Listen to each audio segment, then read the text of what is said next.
Bonjour, nous sommes le mardi 12 mai 2026. Le sujet est la crise des carburants, Fabien Roussel, le communiste, et ses propositions. Une baisse des prix de l'électricité jusqu'à 30%, pourquoi pas 50, divisé par 2 c'est plus simple, et exige des mesures fortes du gouvernement. La crise des carburants a commencé avec le conflit entre l'axe israélo-américain et l'Iran le samedi 28 février. On a vu des envolées du prix du pétrole jusqu'à 126 dollars récemment, puis ça a descendu, ça remonte avec les annonces de Donald Trumpolin. Le patron des communistes a mis sur la table plusieurs propositions parmi lesquelles une baisse de l'électricité allant jusqu'à 30%.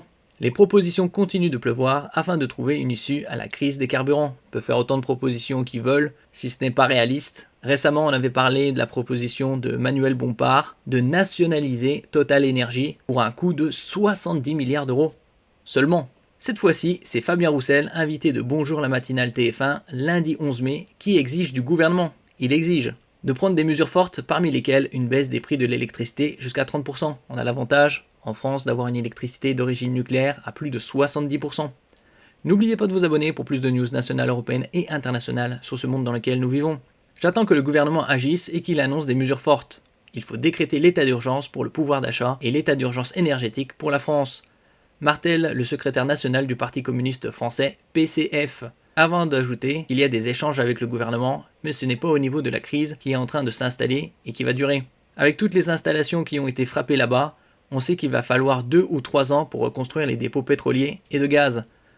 Le détroit d'Ormuz où transite 1/5 du pétrole mondial et 1/4 du gaz, ainsi que des milliers de tonnes d'engrais. D'après certains chiffres, ce serait environ 30% des engrais du monde, et également du gaz de type hélium qui est utilisé pour la high-tech. L'essence n'a en effet jamais été aussi chère en France depuis le début de la guerre au Moyen-Orient que le mercredi 6 mai où le prix du super sans-plomb SP95 E10 parmi les carburants les plus utilisés a dépassé la barre des 2,03 € le litre. C'est pour cela que le patron du PCF, Parti communiste français, demande à rencontrer le Premier ministre Sébastien Lecornu afin qu'il y ait un vrai débat au Parlement sur des mesures de court terme et de long terme. Taxer l'industrie pétrolière, comme on avait vu précédemment avec Manuel Bompard, lui, il veut nationaliser Total Energy. La capitalisation de Total Energy est d'environ 174 milliards d'euros. Lui, il propose de nationaliser cette entreprise à hauteur de 70 milliards.